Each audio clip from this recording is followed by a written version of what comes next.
Well, hey guys, in today's video, I'm going to share with you how to get rid of razor bumps fast. Otherwise known as pseudofolliculitis barbae, that's a medical term for razor bumps. A lot of people refer to them as shave bumps or just plain ingrowns. Really common in men on the face, but also women develop them under the arms, in the bikini area, anywhere where you're shaving. People of African descent are a lot more vulnerable to ingrown hairs because of the shape of their hair. The reason you get ingrown hairs is because when you shave, cut hair has a sharp point to it, and as it grows, it can curve and pierce the neighboring skin, or as it's even below the skin surface, it can grow inward and downward. And when it's doing that, it's now in your skin where it's not supposed to be. It's supposed to only be in that little hair follicle. Once it starts growing outside of the follicle, your body is like, what the heck is this? Get this out. And it walls it off, creating something called a foreign body reaction, which is very inflammatory, and that's what leads to the bumps. That can be red, they can be skin color, they can be itchy, they can be painful,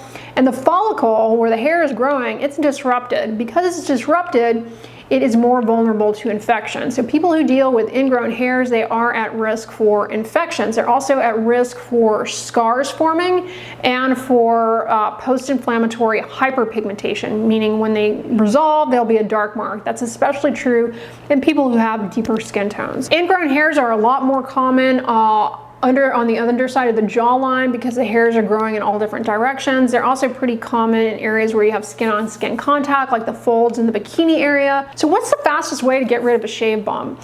The fastest way, unfortunately, to cut to the chase is to, well, stop shaving. After 3 to 4 weeks of stopping shaving, letting the hair grow out, the shave bumps, they resolve. They can resolve as the hairs grow out and they make their way out, and you can get rid of those bumps. But unfortunately, that's just not practical for a lot of people, right? Like many people, their job requires them to have a close shave. I mean, you can let the hair grow out and things improve, but if you don't change up your technique, your approach, as soon as you start shaving again, those shave bumps are going to come right back. So in this video, I'm going to go over some techniques, some things that can really change the game for you as far as products and approach for getting rid of ingrown hairs, making sure they don't come back. Shave in the direction with which your hair grows, not against it.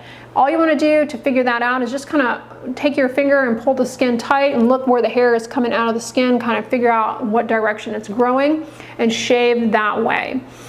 Easier said than done though. Like I said, if you look at the underside of the jaw, hairs are growing in all different directions. So one thing you can actually do is get yourself a toothbrush with very soft bristles and kind of comb the hairs.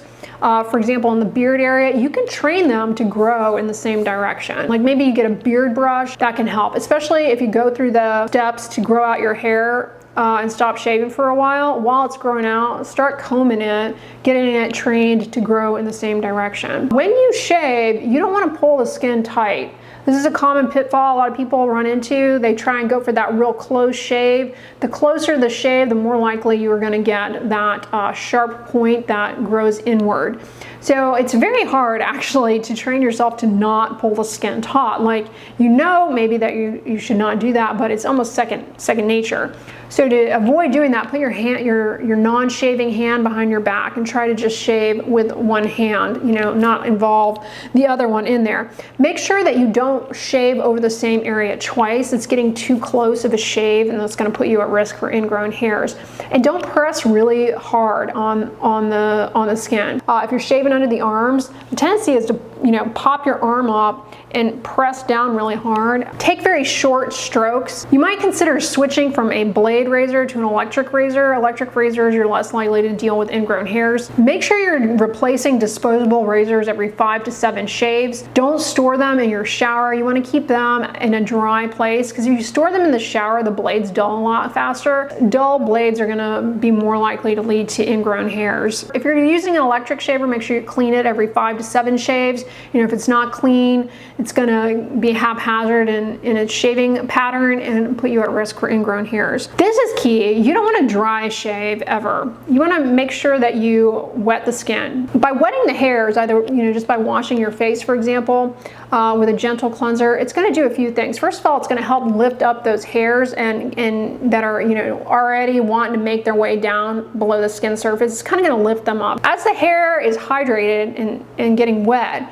it's going to be softer and easier to cut, and it's going to swell. And when it swells, it's less likely to curve down and pierce the nearby skin. After you do that, make sure you use a moisturizing shave cream or shave gel to the skin where you're going to shave, because not only is that going to protect your skin, it's going to act as a skin protectant, but it's really going to provide a lubricating surface for easier cutting for that hair. Once you are done shaving, you rinse off the shave residue, apply a moisturizer. This is going to help tremendously by keeping the skin hydrated.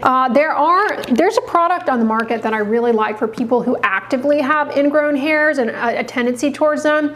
It's called 10 Skin Solution. This is very soothing. It actually has aspirin in it, acetyl salicylic acid. Not the same as salicylic acid, it's not an exfoliant, but it actually can be very soothing. It's free of fragrance, but this can actually be very, very beneficial. The way to use it is any area where you shave and you get ingrowns a lot, you just want to take a cotton ball, soak it in this, apply it to that area twice a day, and on the days that you're shaving, after you rinse the shave residue off, you want to apply this. It will help cut down on the inflammation in the skin, and it's very soothing. Otherwise, if you're somebody who likes to use an aftershave, I would recommend this. It's free of fragrance, and it can be very useful. It's gentle enough to use in the bikini area, under the arms, anywhere where you are getting shave bumps. I do think that this can provide quite a bit of symptomatic relief. Now, when it comes to shave bumps, they look like acne. They're not the same as acne, but by and large, acne treatments actually can help a lot, provided you tolerate them. For example, benzoyl peroxide is an acne treatment that's anti-inflammatory and antibacterial. So it's going to help cut down on the inflammation, help the bumps shrink, and it's going to reduce the chances that those bumps become secondarily infected. This is one that you can get at Target. It's pretty inexpensive, free of fragrance. It's 2.5% benzoyl peroxide. You can put this on like any area of the face where you've got a lot of shave bumps. It can really help a lot. Now, a word of warning about this: if you've never used benzoyl peroxide, it can be very drying, it can be very irritating. So not all skin types are going to tolerate this. I don't recommend using it under the arms or in the bikini area and leaving it there, because in those areas it's a lot more irritating. And the other thing you definitely need to be aware of when using a benzoyl peroxide product, especially one that you're leaving on the skin like this, is that, well, it's going to bleach any fabrics that it comes in contact with. So that's another reason why I don't recommend leaving it on body skin, because it's going to ruin your clothes. But this is certainly an option, definitely can help, especially if you've got shave bumps that are getting secondarily infected. But then, of course, you have salicylic acid. Now, this is Cetaphil's Gentle Clear Triple Action Acne Serum. Salicylic acid is 0.5%. This is very gentle, very easy to tolerate. It might be a little bit too irritating for the bikini area under the arms. I wouldn't suggest using it there. It also has polyhydroxy acids, which really help not only with softening the skin, but also deeply hydrating. All of those things together are going to definitely help with reducing ingrowns. The FDA approved acne treatment, retinoid adapalene, 0.1%. This is a great option if you tolerate it for the face, because it helps cut down on the buildup of shedding skin cells in the hair follicle that are really going to make their way in and around that hair and kind of trap it and guide it to growing downwards. So if you're able to tolerate adapalene, and generally it's pretty well tolerated of all of the retinoids, this certainly can help as well. And importantly, the thing I like about adapalene as well as salicylic acid, which I didn't mention already, is that not only are they going to help with preventing and clearing up existing shave bumps, but for those of you who have a deeper skin tone, these can help reduce the chances that those shave bumps heal with a dark mark. If you are someone who is in the midst of a really bad bout of ingrown hairs, pseudofolliculitis barbae, whether it be on your face, in the groin area, under the arm, it's oozy, it's weepy, I suggest getting yourself something called Dom Burrows. It's an aluminum acetate soak, and all you do is dissolve the packet in some lukewarm tap water,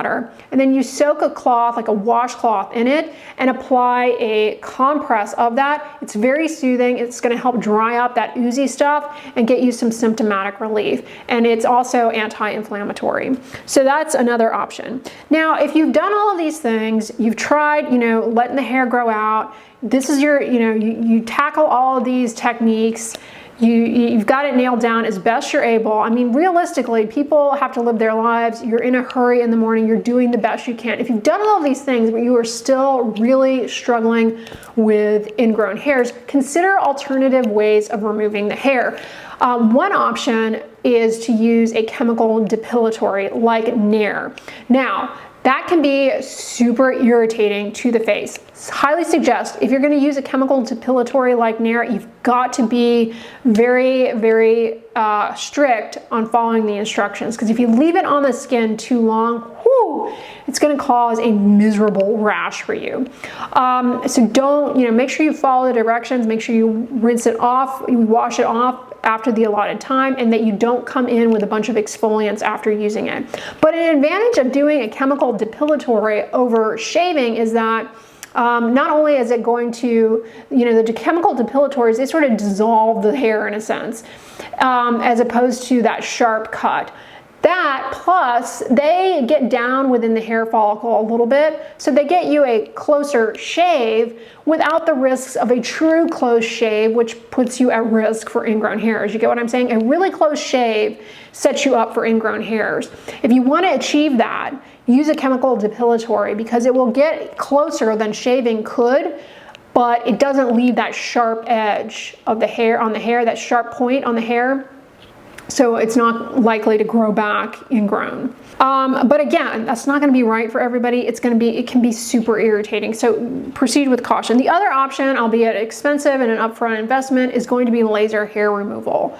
But if you're really struggling with ingrown hairs under the chin and they're starting to form scars, which is a risk with ingrown hairs for sure, especially, people of African descent, not only are they more predisposed to getting ingrown hairs because of the shape of their hair, but they're also a lot more at risk for a type of scar known as a keloid. So that's definitely not something that you want to have to cope with there. If you're able to get in to see a dermatologist, laser hair just in this area alone may really set you up for not having to deal with that in the future. Now, while a close shave can put you at risk for ingrown hairs, like pressing too hard, shaving over the same area multiple times, as conflicting as it may sound, it actually can end up being in your favor to shave more frequently. I know that's like in complete contradiction to what I told you at the beginning of the video. Stop shaving. But once you get things back on track and everything's cleared up, you may try and shave a little bit more frequently, because it gives the hair less time to have the opportunity to grow inward. As it's coming up to the skin surface, it gives it less opportunity to curve back and pierce the neighboring skin if you're regularly cutting it. You may try shaving daily, see if you tolerate it, or as frequently as every 2 to 3 days. This is going to vary a lot from person to person, but it's just another thing to keep in the back of your head. Or if you're like, I find that when I shave more often, I have less ingrown hairs. Yeah, there's a reason why. That definitely can help in the long run, even though it contradicts what I said at the beginning. It definitely ultimately can help. Last but not least, if you are struggling with this, definitely see your healthcare provider. They can refer you, to a dermatologist if necessary, because there are prescription treatments that definitely can help a lot and cut down on the risk of ingrown hairs. Topical antibiotics can help. A course of oral antibiotics can help. In some cases, isotretinoin, Accutane may help with, controlling the sticky skin cells in the pore. Don't just suck it up and deal with it. Try these things out. Try and tweak things up. If you're able to stop shaving for a while and let things grow out, try that, because the risks of not tackling the ingrown hairs it can scar. If you're, especially those of you of African descent, it can lead to keloids. It can become infected. It can heal with a dark mark that stays around for a long time. I mean, these are all things that you don't want. So tackling it early, or at least tweaking up your approach to shaving, it really can make a huge difference in the long run. All right, y'all, I hope this video was helpful. I'll link everything in the description box that I mentioned in this video. Now, I know a lot of you wax instead of shave. On the end slate is going to be my video all about waxing fails, what not to do when you are waxing, things to avoid, and ultimately that too is going to help you out for those of you who deal with irritation from waxing and breakouts from waxing. You know what I'm talking about. It can be pretty irritating. So those tips should be helpful to you if you are someone who waxes. But if you guys like this video, give it a thumbs up, share it with your friends, and as always, don't forget, sunscreen and subscribe. I'll talk to you guys tomorrow. Bye.